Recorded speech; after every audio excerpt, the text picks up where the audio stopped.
Well, welcome back, everyone. Good day, good evening, good morning, good night. See you later. No, whatever time you are on the planet, what time you're watching this. It is morning in southern Utah, and that's where I am, and everybody else is somewhere else. So, but here we are. That is amazing. So today we're going to do a track that was created by Nadja, and she is a dear friend and has created a lot of our classic WeAwake tracks. And this one is called Turning In. It's the name of the album. And there's two tracks. There is number one is Ho'oponopono, and it is 37 minutes, and that's the one that we're going to do this morning. And that comes from a Hawaiian mystical spiritual tradition. And the idea is, I love you, I'm sorry, please forgive me. Thank you. And who you're addressing there, I guess that's up to you, the prayer. And yeah, all of these are basically essential parts of the spiritual journey, that gratitude, forgiveness. Yeah, it's right there. And if we don't do that, we can suffer some serious problems, and sometimes that's a lot to do, and I think to achieve that, first of all, we have to go to a place deep enough in us where we feel the need for forgiveness, and we begin to feel the capacity for gratitude, for everything, for existence itself, which is just quite amazing.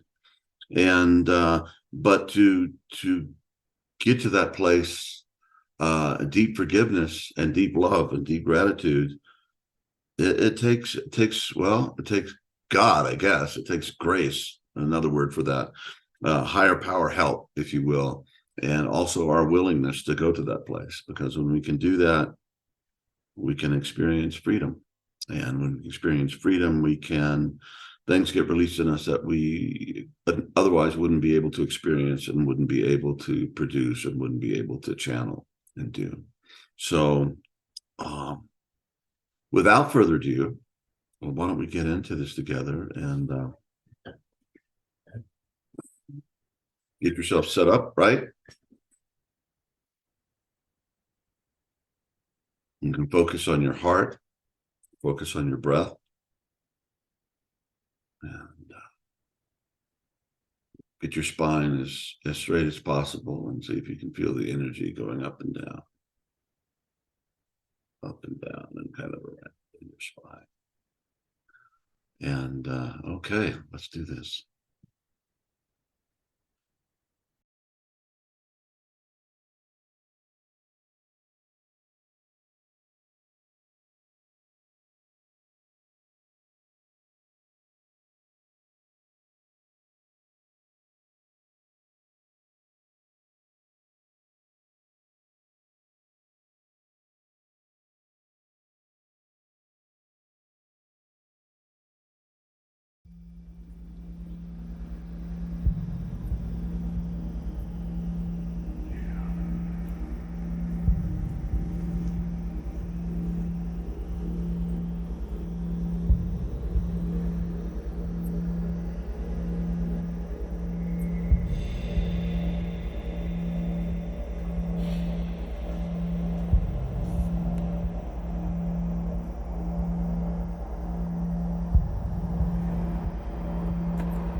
that was interesting.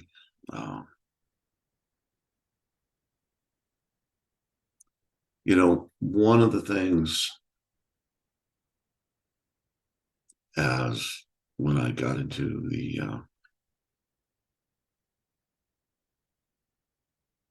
to that zone in our meditation where you don't have to think, thinking's an option, which is pretty nice. And just being with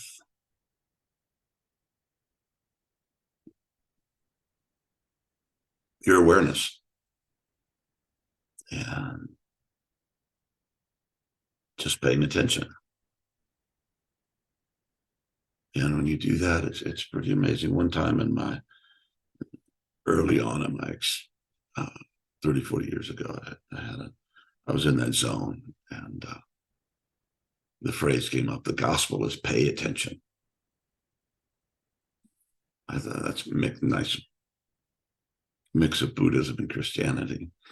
And yeah, just paying attention. And the mystery will be experienced. We're still not, as human beings, as able to explain this all. And the very fact that we are here and we are conscious, whatever that means, they don't even know. In the 90s, they started calling the hard problem of consciousness.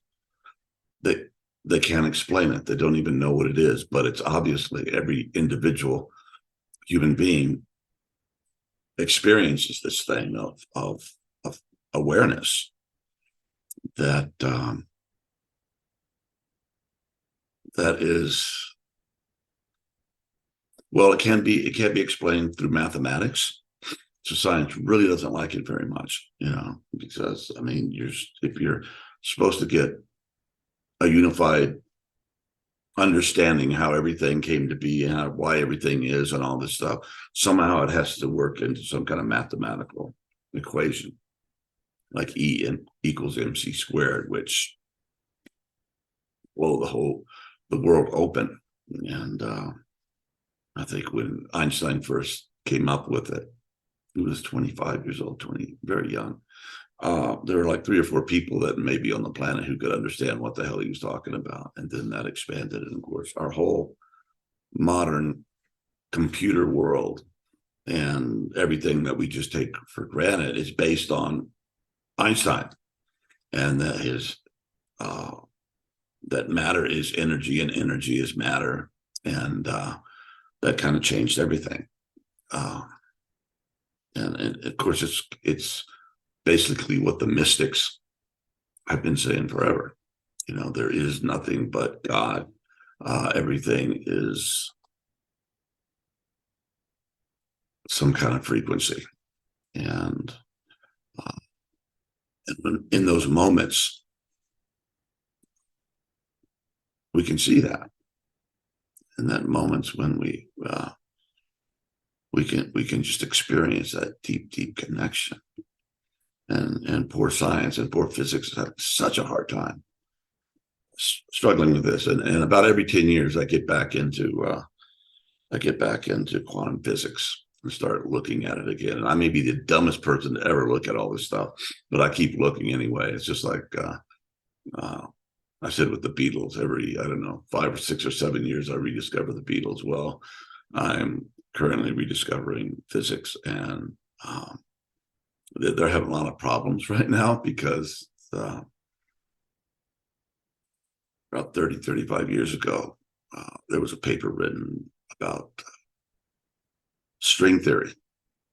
And most Americans will know that phrase from a sitcom, not because they know what it's talking about. And basically the idea is that you just, through reducing everything, start with a human being, then we have organs, and we get down, and then we have cells, and then we have molecules and the atoms, and then photons and neutrons and neutrinos and all these little things. You get down to below that, it's quarks. Quarks, what a great word.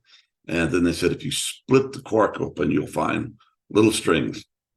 And it's all the little strings are what determine reality. And there's multiple universes and all of this stuff. And so it was the hot thing in physics for 30 years. And this just a few years ago, they started going, it's not working. In other words, none of the things that this equation that was going to unify Einstein's work and quantum mechanics and Newton and all of these things, we're not finding the things that the equations predicted. And so there's no evidence, and that's a real problem. And I've been listening, and the physicists, and they just squirm. If you spent your whole career in a top university and because you were an expert in string theory, and all of a sudden, not so much. That's really hard for the human professional ego to take. And but what does it do? It's leaving us again with the mystery that we really don't know, and we haven't figured it out. And as amazingly functional and mysterious and wonderful as mathematics are, it ain't enough, apparently, not yet. Anyway, so yeah, so we're just left with the mystery. And of course, there's the James Webb telescope that's out there 1 million miles from planet Earth, taking pictures and seeing things that weren't supposed to be there. Were not predicted. So again, the mystery is just it opens up. And I often kind of struggled with that somehow in my spiritual states, which I have. Okay. I'm kind of on again, off again mystic. That makes sense. When you talk about a mystic, you talk about a person who just walks around with the ultimate awareness all the time, or the consciousness of God, or experiencing emptiness, or whatever tradition you come from, or Brahman. But that ain't me. But I do have times when that part of me switches on, and hopefully I'm able to bring that back in me, and the little ego John becomes more integrated with the big everything John, or the big everything you, or the big everything us. And the meditation and the practice that we do with this technology opens us up to that more. But again, I confront the awesome mystery of existence, that we exist at all, and that the whole thing is so profoundly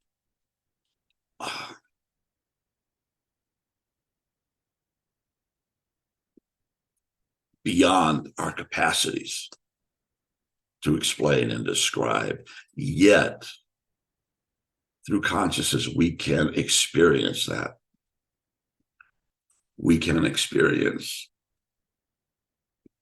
God, or however you want to name it. It doesn't really matter. And however you experience that, that ultimate mysterious ground is legitimate.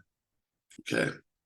So whatever path you're on, or no path, it's okay. And HA almost helped me to get that one recently. So you can't think, hey, the way I get it is more better than how you get it. But we can experience that.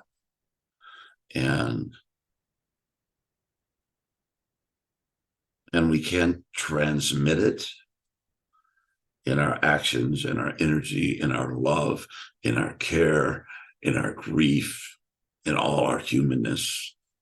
Somehow it's part of that. And the more deeply we get into that, the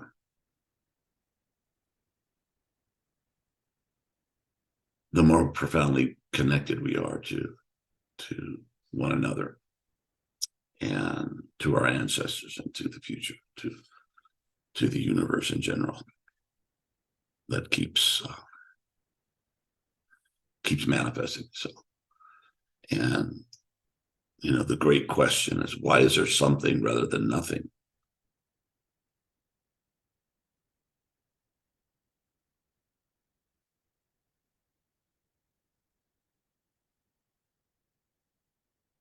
I can't explain it, but I can sense it.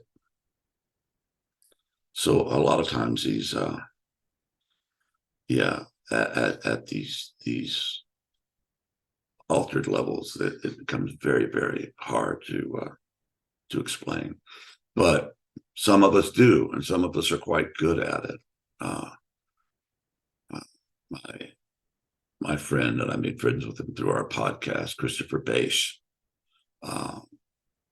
wrote a book called LSD in the Mind of the Universe. To say it's mind-blowing is a super cliche, but it is. But his words and his humility and his just natural intelligence of being a first-rate professor for many years gave him tools. And sometimes we think that our words fail us, but some of us, and sometimes we can say things that seem to transmit that great mystery. And I had a kind of in my mind's eye, a vision of it, and there was like a black screen. And I started with my finger writing on the screen, writing letters. And through the letters, light was being projected. We were starting that ultimate experience. The why, the what, the God shines forth and transmit through the incredible magical mystery of language and writing and speaking and communication. Anyway, all that to say, folks, it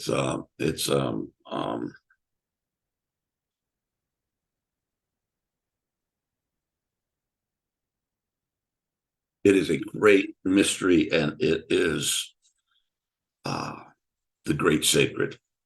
And in our pure just awareness, when we're meditating, when we're listening to these tracks,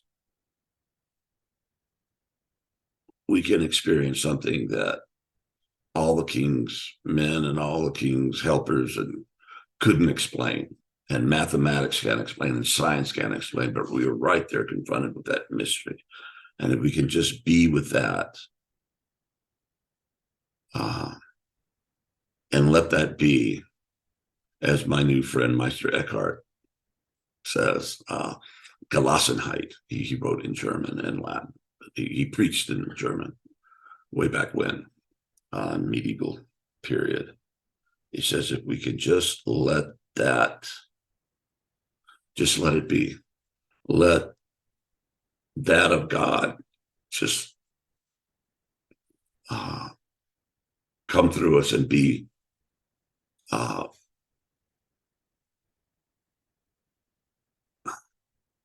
we will wake up and experience that. So I'm sorry, it's very hard. I'm talking about how language breaks down when we start to talk about these things, and here I am I'm breaking down, trying to talk about it. But anyway, but I hope you can, just this will kind of let you know, if you've had experiences like this, you're not crazy. That there's other crazy people too, like me, that experiences these things. But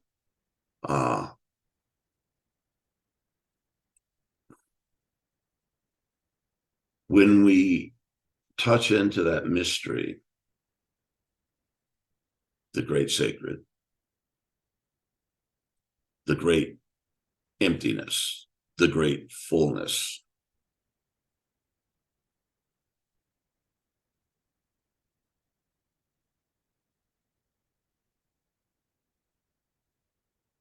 We experience not existential pain or fear or meltdown.